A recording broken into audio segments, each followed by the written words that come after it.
একদিন 2 দিন 3 দিন হইলে চলে, 2 মাস হইল চলে। এহাইয়া গিয়া বিদেশ পইরা থাকলে এই যে দেশের মধ্যে বাল বাচ্চা বউ বেডি থুইয়া মা বাপ থুইয়া প্রবাসে থাকো, কি কষ্টই না করো মিয়া।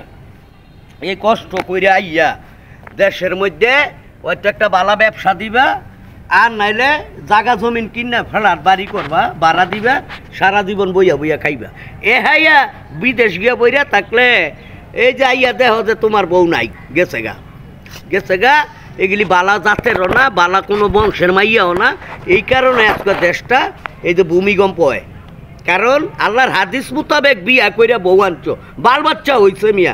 আবার এই বউ যদি তুমি বিদেশ যাওয়ার পরে 2-3 বছর যায় না, 3 মাস যায় না, 6 মাস যায় না, গায়ে আরেকজনের লগে পরকিয়া কইরা মিয়া, এই পরকিয়ায় সব দেশটারে ধ্বংস করে নিচ্ছে।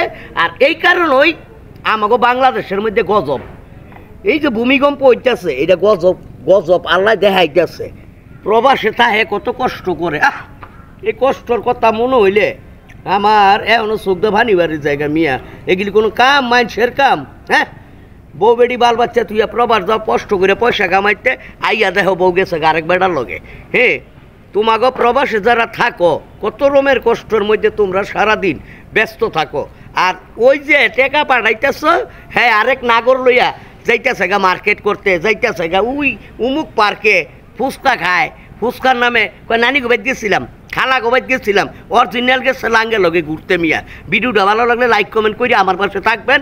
প্রতিনিয়ত সুন্দর সুন্দর ভিডিও আপনাদেরকে আমি উপহার দিব। আসসালামু আলাইকুম।